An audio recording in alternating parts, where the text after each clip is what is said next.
Hello students, आज start करेंगे chapter number 2। Chapter number 2 में सबसे पहले हम बात करेंगे आज इलेक्ट्रिक फ्लक्स के बारे में। इलेक्ट्रिक फ्लक्स, विद्युत फ्लक्स जिसको हम कहते हैं, क्या होता है उसको समझने से पहले हम बात करेंगे एक एरिया वेक्टर की। एरिया वेक्टर, क्षेत्रफल सदिश इसको हम कहते हैं, क्षेत्रफल सदिश। सबसे पहले हम जानेंगे इसके बारे में, क्षेत्रफल सदिश क्या होता है। देखिए, क्षेत्रफल सदिश को समझने से पहले हम ये देखें कि मान लीजिए हमारे पास में x, y और z डायरेक्शन के अंदर यहाँ पर आपके पास में एक समतल सतह दी हुई है। क्या दी हुई है बच्चों? समतल सतह दे रखी है। ये है आपके पास में A, B, C और ये D। और ये समतल सतह जो है ये एक वर्गाकार है। तो मान लीजिए इसकी भुजा कितनी है? A है। कितनी है बच्चों? A है। कितनी? A। अब यहाँ पर मैं अगर इसका क्षेत्रफल निकालता हूँ तो हमको पता है, जाहिर सी बात है कि इसका हम AB इंटू BC यदि कर देते हैं तो भुजा का स्क्वायर बन जाता है। वर्ग के लिए हमने पढ़ा है बच्चों, ठीक है। तो देखिए यहाँ पर एरिया यदि मैं इसका निकालता हूँ तो एरिया बनेगा AB क्रॉस BC। बनेगा कि नहीं बनेगा? ठीक है। तो हम यहां से इस दिशा में चले हैं, ये दिशा में, तो AB वेक्टर और BC वेक्टर यदि हम यहां पर जाते हैं तो AB क्रॉस BC वेक्टर यदि हम कर रहे हैं तो यहां पर इसको कहा गया यहां पर कहा गया वेक्टर, यानी कि हमारे पास में सदिश गुणनफल की बात कर रहा है। तो दो सदिशों का जो सदिश गुणनफल होता है उससे प्राप्त राशि भी क्या होती है बच्चों? सदिश। तो यहां पर हमारे पास में जो एरिया होगा वो भी एक सदिश राशि ही होती है, ठीक है। अब देखिए, अगर मैं इसका मान निकालता हूं तो देखिए ये है एरिया वेक्टर और इसका मान है हमारे पास में A और इसका मान भी है A, तो ये हो गया A स्क्वायर। लेकिन समझिएगा, अगर हमने यहां पर वेक्टर लगाया है, क्या लगाया है? वेक्टर, तो इस बात को समझिए कि यहां पर आता है यूनिट वेक्टर। क्या आता है? यूनिट वेक्टर, यानी एकांक सदिश। तो एकांक सदिश कितना होगा? वही उसकी दिशा को शो करता है। हमारा मेन पॉइंट ये था कि क्षेत्रफल सदिश राशि होती है। क्या होती है? सदिश राशि। तो इसकी दिशा क्या होगी? मैग्नीट्यूड तो हमने बता दिया, A स्क्वायर होगा, परंतु ये सदिश राशि है तो इसकी दिशा कहां होगी? देखिए, दिशा की बात करते हैं। आप राइट हैंड रूल को यूज कीजिएगा। यहां पर राइट हैंड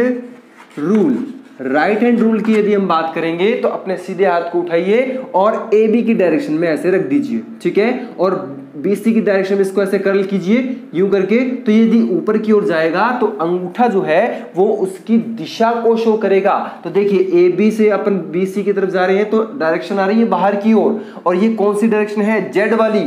और Z में यूनिट वेक्टर कौन सा होता है बच्चों? K vector, K cap. यहां पर अपने पास आ जाएगा K कैप। परंतु अगर मान लीजिए मेरे पास में एक पेपर है, एक कागज है, क्या उसका एक ही साइड होगा हमारे पास में? भाई, अगर इस तरह से बाहर की साइड भी मान लेते हैं तो वो अंदर की साइड भी हो सकता है, यानी कि दूसरी साइड भी हो सकता है। अगर हम इसके अनुसार बात करेंगे तो बाहर की तरफ और अंदर की तरफ। परंतु अगर कागज हमारे पास में है तो उसका एक साइड में भी एरिया वेक्टर होगा और दूसरी साइड भी एरिया वेक्टर होगा।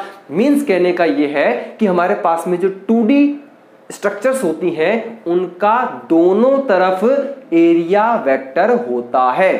होता कहां पर है? जैसा कि आप मान लीजिए हमारे पास में ये एक प्लेन है और इसका जो मान हमेशा निकाला जाएगा, यानी कि एरिया वेक्टर जो होगा वो सदैव इस डायरेक्शन में निकलेगा। अब ये प्लेन ऐसे रखा है तो इधर होगा, अगर ये प्लेन इस प्रकार से तो ऐसे होगा, अगर ये प्लेन मान लीजिए इस तरह से नीचे की तरफ है तो इस तरह से। कहने का एक ही अर्थ है कि यहां पर इसकी जो डायरेक्शन होगी वो सदैव समतल के लंबवत होगी, ठीक है।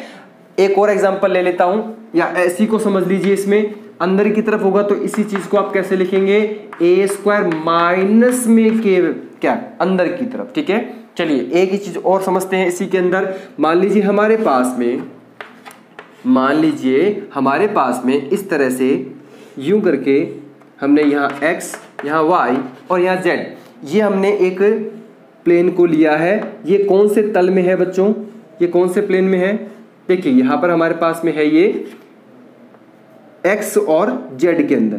तो अगर मैं इसका साइड मान लेता हूं कितनी, ए, साइड मान लेता हूं इसकी ए, तो इसका हमारे पास में एरिया तो आ जाएगा ए स्क्वायर, परंतु इसका यदि वेक्टर निकालेंगे तो इसके अंदर आप यूनिट वेक्टर क्या लगाएंगे, ठीक है। तो यूनिट वेक्टर आप देखेंगे तो सदैव इस प्रकार से होगा, ये एक्स वाई तो इसके एक्स जेड, तो यहां पर इसका क्या होगा, इसका एरिया वेक्टर, तो यहां पर ऊपर की साइड होगा, यानी कि लंबवत आ गया ना, ये इसके सरफेस के लंबवत, तो ऊपर की साइड यानी वाई डायरेक्शन में आ रहा है, और वाई डायरेक्शन में हमारा क्या आता है, जे कैप। नीचे की साइड होगा तो हम ऐसा भी कह सकते हैं ए स्क्वायर माइनस जे कैप। मेरी बात एकदम क्लियर होगी यहां पर, ठीक है। इस तरह से आपको ये ध्यान में रखना है। एक और एग्जांपल लेता हूं, देखो इसके अंदर इसी चीज के लिए अगर हम एग्जांपल और ले लेते हैं, देखो यहां पर मान लीजिए आपके पास में इस तरह से एक वृत्ताकार समतल है, वृत्ताकार समतल आकृति है जिसकी त्रिज्या कितनी है बच्चों, वो है r, और इसका आपसे एरिया वेक्टर पूछा गया। तो एरिया वेक्टर निकालने में कोई दिक्कत आएगी क्या, पहले तो एरिया बताइए, एरिया कितना होगा, वृत्ताकार है तो पाई आर स्क्वायर, कन्फर्म सी बात है। और यदि इसका आपको वेक्टर निकालना है तो आप इस प्रकार से इसका तल देखिए और इसके लंबवत यानी कि ऊपर की साइड या नीचे की साइड, यही तो होगा। तो ऊपर की साइड यदि हम बात करेंगे तो ये वाई डायरेक्शन में जा रहा है, तो इसका मतलब आ गया प्लस का, हमारे पास ऊपर की साइड है तो प्लस का आ जाएगा जे कैप और यहां पर लग जाएगा वेक्टर, या हम इसको ऐसा भी कह सकते हैं कि पाई आर स्क्वायर माइनस का जे कैप, ठीक है। तो ये तीन आकृति मैंने जो अभी ली है, एक ये वाली आकृति, एक ये आकृति और एक ये आकृति, तीनों के अंदर हमने एक ही चीज को नोट किया कि ये जो है ये हमारे पास में कौन सी आकृतियां थी, ये थी हमारे पास में 2D आकृति। कौन सी आकृति थी, 2D। अब हम बात करेंगे 3D आकृति। 3D आकृति के अंदर क्षेत्रफल सदिश की बात कर रहे हैं, ठीक है। बिल्कुल डीप में ले जाकर समझाने की कोशिश कर रहा हूं, ध्यान से समझिएगा। अब हम लेंगे 3D आकृति को। देखिए 3D आकृति के अंदर हमारा मान क्या आएगा, ठीक है। देखिए मैं ले रहा हूं 3D आकृति। पहली आकृति देखिएगा, मान लीजिए मेरे पास इस तरह से दिख रहा है, इस तरह से मेरे पास एक क्यूब है, ठीक है, दिख रहा है आपको। क्यूब में इसकी जो साइड्स हैं वो है ए, ठीक है। ये इस प्रकार से आपके सामने ए सभी की दे रखी है, परंतु यहां पर आपको अगर मैं साइड्स की बात करूं, अगर मैं इसकी साइड्स की बात करूं तो इसमें कितनी साइड होती है बच्चों, देखो एक तो है इस साइड वाली एक, ठीक है, इसके सामने 2 नंबर, ठीक है, नीचे वाले की बात करेंगे 3 नंबर, ऊपर वाले साइड की बात करेंगे 4, और एक होगा सामने वाला 5वां, और एक पीछे वाला भाग होगा वो होगा 6। मतलब कहने का अर्थ है कि इसके अंदर आपके पास में 6 फलक दिखाई दे रहे हैं, ठीक है। अब 6 फलक है और ये एक बंद आकृति है, 3D आकृति है, तो इससे इसका सदैव क्षेत्रफल सदिश बाहर की होगा प्रत्येक फलक से। कैसे, समझिए, देखिए प्रत्येक फलक से यदि हम बात करेंगे, अगर हम पहली वाले की बात करते हैं तो इसका जो एरिया वेक्टर होगा वो होगा बाहर की तरफ ऐसे, ठीक है। इस वाले से बात करेंगे तो ये एरिया वेक्टर होगा बाहर की ओर इस तरह से, ठीक है। यहां से यदि आप तीसरे के लिए बात करेंगे तो ये होगा बाहर इस प्रकार से, ठीक है, और ये जो सामने वाली आकृति है उसका बाहर की तरफ और पीछे वाली आकृति उसका पीछे की ओर। तो इस प्रकार से हमारे पास में इसकी डायरेक्शंस होंगी, ये केवल और केवल बाहर की ओर ली जाती है, इस बात का ध्यान रखिएगा, ठीक है। अब एक और आकृति लेता हूं, समझिएगा ध्यान से, ठीक है। देखिए एक और आकृति ली जा रही है यहां पर। मान लीजिए मेरे पास में इस तरह से एक सिलेंडर है, क्या है, एक सिलेंडर है, ठीक है, और इसकी आप साइड्स की बात करेंगे तो साइड आपके पास है 1 2 और 1 3। कौन कौन सी, देखिए जैसे मान लीजिए ये आपके पास में बेलनाकार आकृति है, एक इधर से देखेंगे तो ये सामने वाला वृत्ताकार भाग होगा, और एक इधर से देखेंगे तो ये सामने वाला वृत्ताकार भाग होगा, 2 हो गए, और एक होगा ये राउंड वाला, ठीक है, जिसको हम वक्र पृष्ठ कहते हैं, ठीक है। तो देखिए यहां पर पहला पृष्ठ है, तो इसके लिए यदि बात करेंगे तो इसका जो एरिया वेक्टर होगा वो इस साइड में होगा, ठीक है। और इधर वाले के लिए बात करेंगे तो एरिया वेक्टर कहां होगा, उस डायरेक्शन में, ठीक है। अब हम बात करेंगे इसके वक्र पृष्ठ की, तो वक्र पृष्ठ के लंबवत जो होता है वो इसका एरिया वेक्टर होगा। तो मेरी बात एकदम क्लियर होगी इन इसके लिए और इसके लिए आपको, ठीक है। तो इस प्रकार से हमने देखा। तीसरी आकृति और लेता हूं, तीसरी आकृति से आप और समझ पाएंगे कि यहां पर एरिया वेक्टर रियलिटी में क्या है। बहुत डीप में ले जा रहा हूं, क्लास 12th की किताबों के अंदर ये चीज नहीं दे रखी, डायरेक्ट बता रखा है कि क्षेत्रफल सदिश ये होता है, परंतु आपके भविष्य के लिए मैं आपको ये चीज समझाना चाह रहा हूं कि ऐसी यदि आकृतियां हमारे पास आ जाती हैं तो इसमें कंफ्यूज नहीं होना है, ठीक है। तो इस प्रकार से ये हुआ। अब देखिए एक और हम आकृति ले लेते हैं। देखिए एक और आकृति में इसमें ले लेता हूं इस प्रकार से। देखिए हो गया ना यहाँ पर। देखिए एक और आकृति हम ले लें इसमें, मान लीजिए इस प्रकार की आकृति है। ये है आपके पास, मान लीजिए इस प्रकार का गोला है। क्या है हमारे पास, गोला है, ठीक है। गोला है, क्या है हमारे पास, गोला। तो गोले का ये है केंद्र, ये क्या है, इसका केंद्र है। तो केंद्र से होकर जाने वाली जितनी भी रेखाएं होती हैं, ठीक है, वो हमेशा पृष्ठ के क्या रहती हैं, लंबवत रहती हैं। क्या रहती हैं, लंबवत। तो जो केंद्र से गुजरेगी वो उसका एरिया वेक्टर डिसाइड करती है, ठीक है। यहां पर देखिए अगर ये इस तरह से है तो यहां पर ये एरिया वेक्टर डिसाइड करेगी। यहां से अगर ये जा रही है तो ये एरिया वेक्टर डिसाइड करेगी, ठीक है। बात समझ में आ रही है ना। मतलब पृष्ठ के लंबवत होगी, पृष्ठ के लंबवत होगी, इस बात का ध्यान रखें, जो केंद्र से होकर गुजरेगी लाइन, ठीक है। तो ये जो है ये 90 डिग्री शो करेगी। कितने डिग्री, 90 डिग्री। तो इन सभी आकृतियों से उम्मीद करता हूं कि क्षेत्रफल सदिश आपको एकदम क्लियर हो गया होगा, ठीक है। तो अगर हमने ये बात समझ ली है कि भाई एरिया वेक्टर ये होता है, अब हम बात करेंगे इलेक्ट्रिक फ्लक्स की, ठीक है। चलिए इलेक्ट्रिक फ्लक्स को समझते हैं। देखिए इलेक्ट्रिक फ्लक्स क्या है। वीडियो अच्छा लग रहा हो तो लाइक कीजिएगा, आगे बढ़ते रहिए और दोस्तों तक पहुंचाते रहिए, ठीक है। चलिए देखिए इलेक्ट्रिक फ्लक्स। इलेक्ट्रिक फ्लक्स के लिए किताबों में एक साधारण सी लैंग्वेज दे रखी है। क्या कि एक प्लेन है हमारे पास में, एक प्लेन है, उससे electric field lines, electric field lines last lectures में हमने बात करी है। हमारे पास में एक प्लेन है और उससे इलेक्ट्रिक फील्ड लाइंस कितनी परपेंडिकुलरली क्रॉस कर रही हैं, परपेंडिकुलरली क्रॉस करेंगी। जितनी ज्यादा लाइन इससे क्रॉस करेंगी उतना ही ज्यादा उसका फ्लक्स होगा। देखिए कैसे, मान लीजिए हमारे पास इस प्रकार से ये एक पृष्ठ है, ठीक है, और हमने ये देखा कि ये है इसकी इलेक्ट्रिक फील्ड लाइंस, ठीक है। इलेक्ट्रिक फील्ड लाइंस जो इसको पार करती हुई ऐसे गुजर रही हैं, ठीक है भाई, समझ गए, ठीक है। ये है हमारे पास में इसका E, ठीक है। अब हम यहां देख रहे हैं कि इस वाली स्थिति के अंदर यदि हम ध्यानपूर्वक देखेंगे तो हमें ये देखने को मिला कि एक लाइन, दो लाइन, तीन लाइन और ये चार लाइन इससे गुजरी है। तो इसका जो फ्लक्स बनेगा, वो फ्लक्स बनेगा वो होगा हमारे पास में 4। क्लियर है यहां तक, मैग्नीट्यूड है इसका। इसी चीज को यदि मैं इस प्रकार से ले लेता हूं, सेम आपको लेना है इधर ही, समझिएगा ध्यान से क्या कह रहा हूं मैं। इसका एरिया बिल्कुल सेम है, एरिया में कोई चेंजेस नहीं किया गया है, परंतु परंतु परंतु ध्यान से समझिए क्या कह रहा हूं मैं। ये जितनी भी ई थी हमारे पास में, फील्ड लाइंस थी, ये फील्ड लाइंस को यदि हम कंजेस्टेड कर दें, पास पास ले आए, एकदम कंजेस्टेड कर दें, तो क्या होगा, इलेक्ट्रिक फील्ड लाइंस इसमें से ज्यादा गुजरेंगी।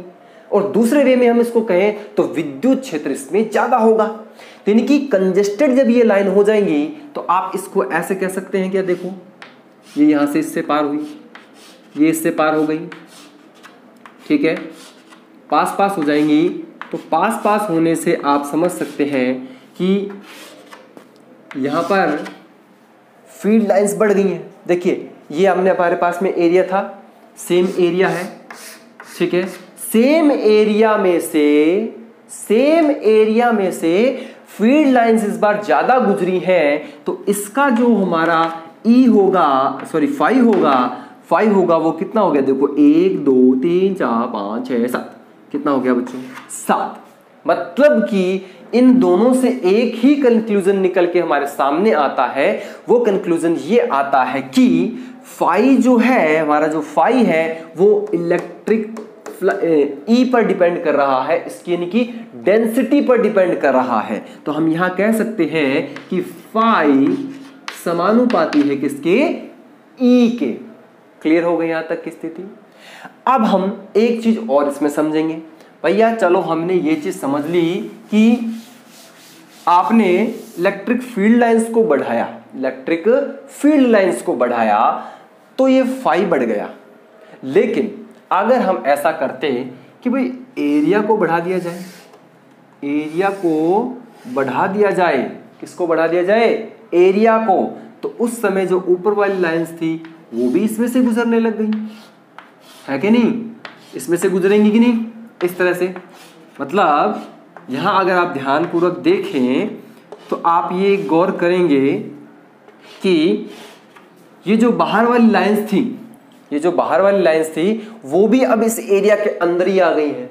ठीक है, इस पृष्ठ के अंदर आ गई हैं। तो इस पृष्ठ में आने के कारण हमारा जो फ्लक्स है वो फ्लक्स भी बढ़ गया, मतलब कि डेंसिटी बढ़ गई यहां पर। तो यहां पर एरिया के कारण डेंसिटी बढ़ी, यानी कि एरिया को हमने यदि बढ़ा दिया तो उस कारण से हमारा जो फ्लक्स है वो बढ़ा है। तो यहां पर हम ये कह सकते हैं कि एरिया के भी क्या है, वो समानुपाती होती है। यानी ए को बढ़ाओगे तो भी फाई बढ़ेगा और ई को बढ़ाओगे तो भी फाई बढ़ता है। चलिए बात क्लियर हो गई। अब हम इसके फॉर्मूले की यदि बात करें, अगर हम इसके फॉर्मूले की बात करें तो भाई आप बिल्कुल आपने किताबों के अंदर उस चीज को पढ़ा है, बिल्कुल बिल्कुल सिंपल सी बातें हैं। क्या है, देखिए मैं इसकी परिभाषा की पहली बात कर लूं कि किसी पृष्ठ से लंबवत गुजरने वाली विद्युत बल रेखाओं की संख्या को इलेक्ट्रिक फ्लक्स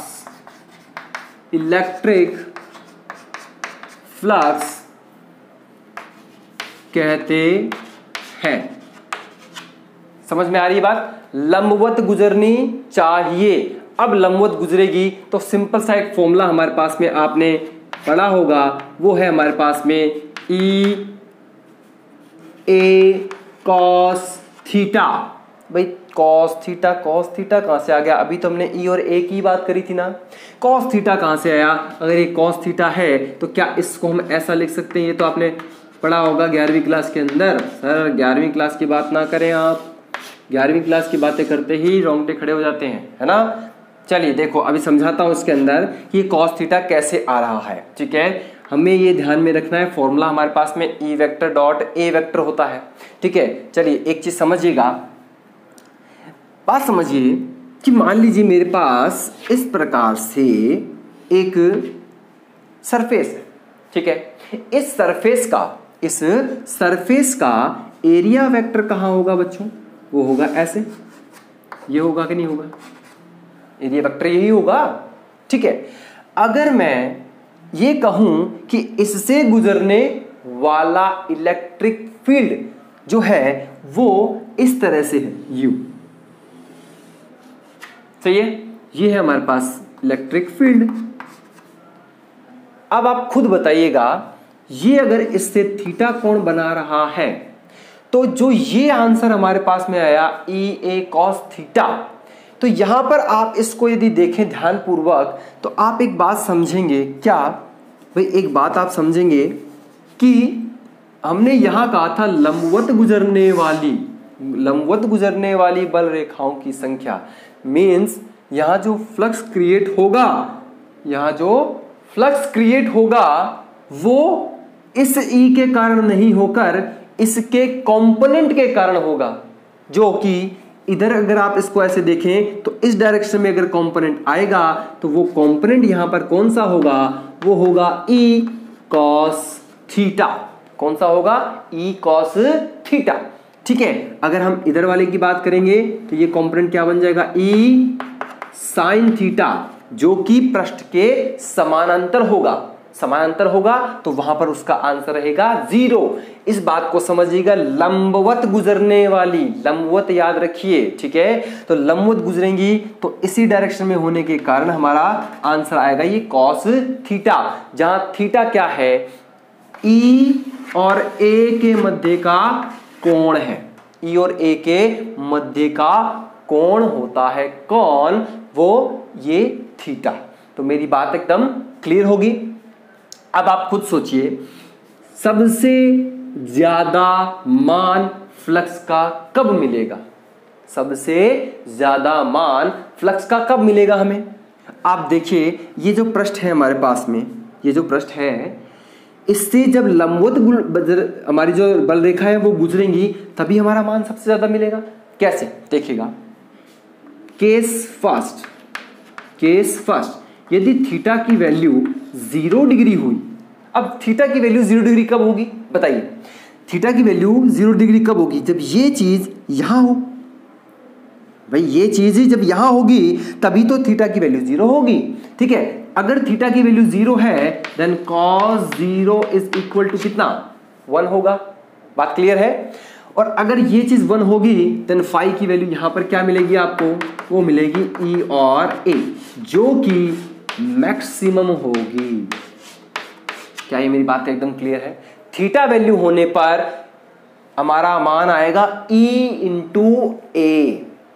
दूसरा केस नंबर 2, केस नंबर 2 क्या कहता है कि थीटा इज इक्वल टू होता कितना, 90 डिग्री, जो मैं अभी आपको बता रहा था इस केस के लिए कि भाई अगर आपका ये ई यहां न होकर यहां होता तो इसके और इसके मध्य का कोण कितना हो गया बच्चों, 90 डिग्री। तो अगर 90 डिग्री होगा then cos 90 is equal to 0। यहां पर आया 0 तो यहां पर हमने रखा 0, तो then phi is equal to 0। It means minimum.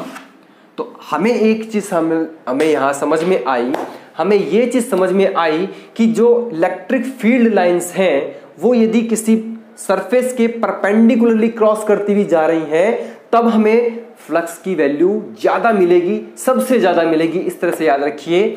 और यदि वह इस तरह से, मान लीजिए आपका इस तरह से प्लेन है और बल रेखा यूं गुजर गई, इस तरह से समझिएगा, इस तरह से निकल गई यूं, समझ पा रही बात को, ठीक है। अगर वो यूं करके निकल जा रही है तो हमारा फ्लक्स का मान 0 प्राप्त होगा, ठीक है, इस कंडीशन के अंदर। क्या मेरी बात एकदम क्लियर है। तो इस तरह से आपको ये याद रखना है। बहुत ही डीप में जाके बात समझाई है। अब हम करते हैं इसके कुछ न्यूमेरिकल्स को कि इसका आंसर हम कैसे और इनको कैसे यूज कर पाएंगे। पहली बात है एप्लीकेशन क्या है इसकी, कि भाई हमने 2 फॉर्मूले पढ़ लिए कि भाई ई ए कॉस थीटा और ई डॉट ए वेक्टर हम लिख देंगे, लेकिन इनका यूज कहां होगा। चलिए इन क्वेश्चंस को हम करते हैं, देखते हैं। तो बच्चों पहला क्वेश्चन अपन लेंगे। आपके पास में एक क्यूब दे रखा है और जो इलेक्ट्रिक फील्ड है वो हमारा एक्स डायरेक्शन के अंदर कार्य कर रहा है, ठीक है। और एक क्यूब आपको दे रखा है ए भुजा का, ठीक है। तो आपको ये करना है इसमें फाइंड सभी भुजा जो हमारे पास में है, सभी भुजाएं जो हैं, सभी फलक जो है हमारे पास में, सॉरी, जो सभी फलक है उससे गुजरने वाला फ्लक्स कितना होगा, पहले उसको निकालेंगे, फिर टोटल क्यूब से निकलने वाला फ्लक्स कितना होगा वो हमें देखना है। चलिए पहला यहां देखते हैं। पहला ये है हमारे पास, इसका जो एरिया वेक्टर होगा वो इस डायरेक्शन में होगा, अभी हमने कुछ देर पहले बात करी है। और ये दूसरा साइड है तो इसका एरिया वेक्टर इधर होगा। तीसरा साइड हमारा ऊपर की साइड एरिया वेक्टर देगा और एक नीचे की ओर देगा। चौथा जो है वो, पांचवा जो है वो पीछे की साइड में और आगे वाला है वो छठा, ठीक है। तो इस तरह से यदि हम देखते हैं तो पहले फलक से यदि हम बात करें, ये पहला वाला है, तो फाई 1 की यदि हम बात करेंगे तो ई ए कॉस, पहले वाले में आप थीटा की वैल्यू देखिए, नोट करिएगा, यहां पर ये ए इस डायरेक्शन में है और विद्युत क्षेत्र हमारा इधर काम कर रहा है। तो दोनों के बीच कितना डिग्री का एंगल होगा बताइए, 180, ठीक है। तो यहाँ होगा 180 डिग्री। तो phi one is equal to कितना हुआ, 180 की वैल्यू कितनी थी, -1, देन माइनस में E और A, ये आ गया पहला इस फलक से। दूसरे वाले फलक की बात करते हैं, फाई टू से यदि बात करोगे तो हमारा एरिया वेक्टर भी इधर है और E भी इसी डायरेक्शन के अंदर है, तो थीटा कितना हो गया 0, तो cos 0 डिग्री, cos 0 का मान कितना होता है 1, तो यहां पर आ जाएगा E और A। मेरी बात एकदम क्लियर है, ठीक है। फाई थ्री की बात करता हूं, देखो यहां पर एरिया वेक्टर तो है ऊपर की ओर और E जा रहा है इस साइड में, ऊपर की साइड है A और इधर है E, तो दोनों के बीच कितना डिग्री हुआ 90 डिग्री। नीचे वाले को देखिएगा, ये नीचे की तरफ है, E इधर है, दोनों के बीच कितना डिग्री हुआ एंगल 90 डिग्री। क्लियर है यहां तक। पीछे वाले हिस्से की बात कीजिएगा, पीछे वाले का मान है, एरिया वेक्टर हुआ पीछे और E काम कर रहा है इधर, तो यानी कि ऐसी स्थिति बन रही है कि नहीं बन रही, देखिए कितना डिग्री एंगल हुआ 90 डिग्री। सेम ऐसी स्थिति आगे वाले के लिए होगी, क्योंकि हमारा एरिया वेक्टर तो होगा बाहर की ओर और E काम कर रहा है ऐसे, तो आप देखेंगे हमारे पास कितने डिग्री एंगल बना 90 डिग्री का, कितने डिग्री का 90 डिग्री। तो हमारे पास में फाई 3, फाई 4, फाई 5 और फाई 6 वो सभी के सभी कोण जो हमारे पास में 90 डिग्री के हैं, तो EA cos 90 की वैल्यू कितनी 0, cos 90 की वैल्यू 0, देन ये तो हो गया 0। तो इन सभी फलक से हमारा फ्लक्स का मान तो है वो कितना है 0। अब ये चीज हमने सभी अलग अलग फलकों के लिए निकाल ली। अगर हम टोटल की बात करें कि हमारे पास में फाई क्यूब से कितना है टोटल, तो सभी को क्या हम अलग अलग जोड़ लेंगे। सभी को यदि आपस में जोड़ते हैं तो आप देखिए phi 1 plus phi 2 plus and so on phi 6। Clear, ठीक है। आप सभी को यदि जोड़ेंगे तो फाई क्यूब, चलिए जोड़ते हैं, minus EA plus EA cut गया आपस में, माइनस EA प्लस EA दोनों कट गए आपस में, और बाकी सब तो 0 पहले से ही है, तो इसका आंसर क्या हुआ टोटल 0।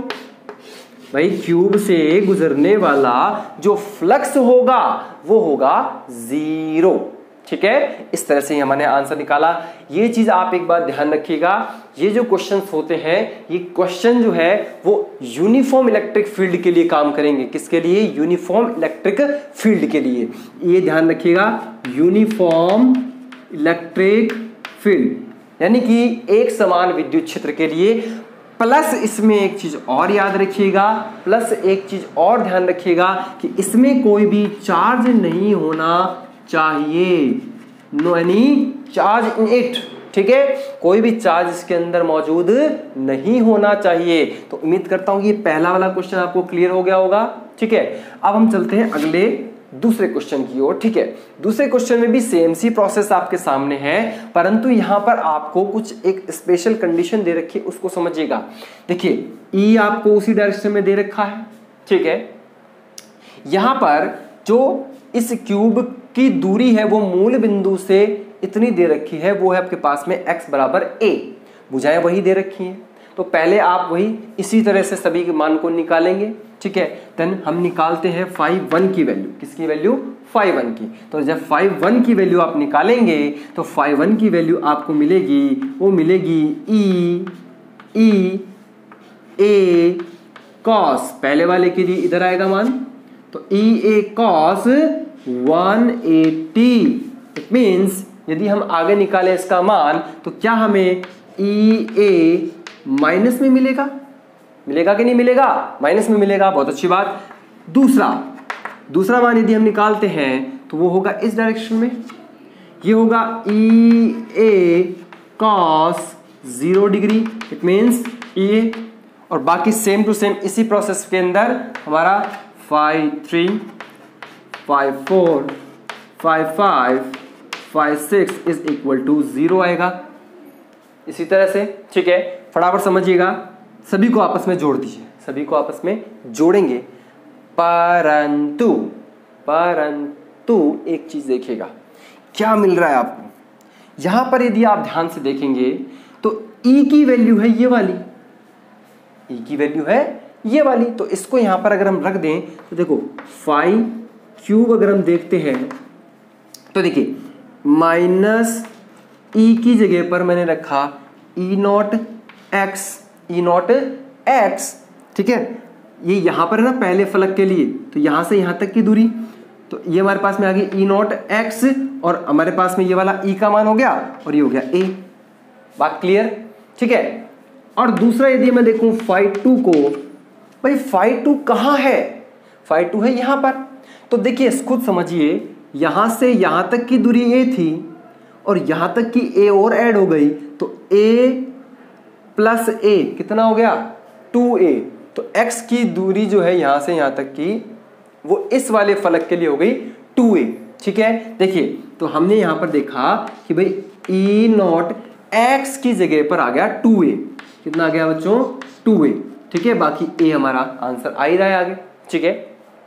a का a स्क्वायर लिख सकते हैं ना आप इसको यहां पर, भाई a, ठीक है। यहां पर सॉरी ए क्यूब आएगा ना, यहां पर क्यूब के लिए बात कर रहे हैं, ए क्यूब, ठीक है। बात एकदम क्लियर हो गई यहां तक। अब इसको फटाफट से जोड़ेंगे तो क्या मिलने वाला है आपको, जल्दी देखिए। x की जगह पर हमारे पास a, इसकी जगह पर भी a, तो यहां पर हमारे पास में जो वैल्यू मिली वो मिली a का क्यूब, सॉरी a का 4, यहां पर भी a का 4 हमारे पास में आंसर आएगा। सॉरी ये हमारे पास में स्क्वायर, क्योंकि हम सिर्फ इस फलक की बातें कर रहे हैं, तो फलक के लिए स्क्वायर आएगा लंबाई इनटू चौड़ाई, ठीक है। तो यहां पर आएगा देखो माइनस का ई नॉट ए क्यूब और प्लस में हम इसको जोड़ेंगे जब आपस में, तो ये हो जाएगा ई नॉट 2a क्यूब, ठीक है। यहां तक की स्थिति। अब इसको काट लीजिए, देन हमारे पास में क्या आंसर आता है, देखें इसको, देखो क्या आंसर आता है। इसको जैसे हम आपस में जोड़ेंगे तो हमारे पास में बच जाएगा प्लस का 5 क्यूब, ये बच जाएगा ई ए क्यूब, ठीक है, ई नॉट ए क्यूब। तो इस प्रकार से हमारा ये आंसर आएगा, ठीक है। तो आज के लिए बच्चों इतना ही। अगर आपने अब तक चैनल को सब्सक्राइब ना किया हो तो चैनल को सब्सक्राइब कीजिएगा। वीडियो अच्छा लगा हो तो लाइक करके सब्सक्राइब बटन को दबाकर ऑल का बटन जरूर दबाइएगा, जिससे कि आने वाले सभी वीडियोस के नोटिफिकेशन आप तक पहुंचते रहें। आज के लिए इतना ही, धन्यवाद।